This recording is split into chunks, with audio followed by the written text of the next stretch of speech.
As an expert in in the space of disability inclusion, can you please share with us some language that you think, okay, Ritu, in this moment, here is language you should use, best practices in the disability inclusion and accessibility space. And by the way, here's some language I encourage you to not use or to leave behind as we move forward in recognizing that language is power.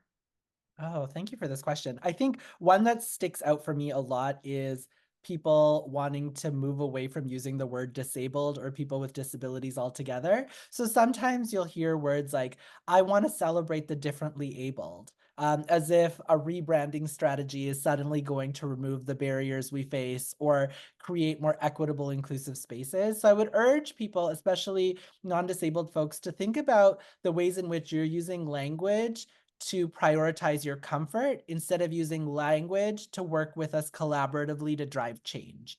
And so for me, that's, I think, at the core of this conversation. And one of the things I think that is a core debate is person first language versus identity first language. So person first language might be persons with disabilities.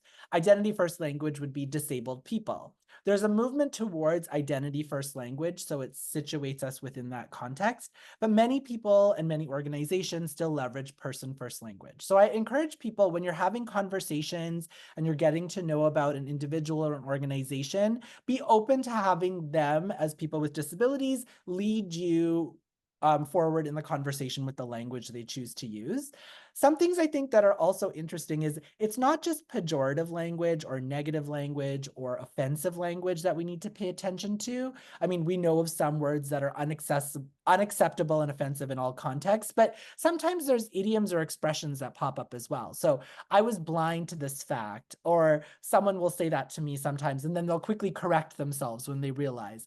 And so let's think about the ways in which language, instead of describing an accurate situation, is actually leveraging disability to show a lack of worthiness or something that's below the standard of acceptable. Finally, remove impairment language. So hearing impaired, visually impaired, instead move towards identity first or person first language, people who are blind, who have low vision, who experience vision loss, those terms matter. And then finally, also just be really aware of, are you leveraging pity or praise in interacting with people with disabilities? Are you telling me that I'm so brave and inspirational for existing? That's not helpful to me. I'm like, if I've done something that's added value to your organization, I love to get feedback that tells me how that work has been impactful.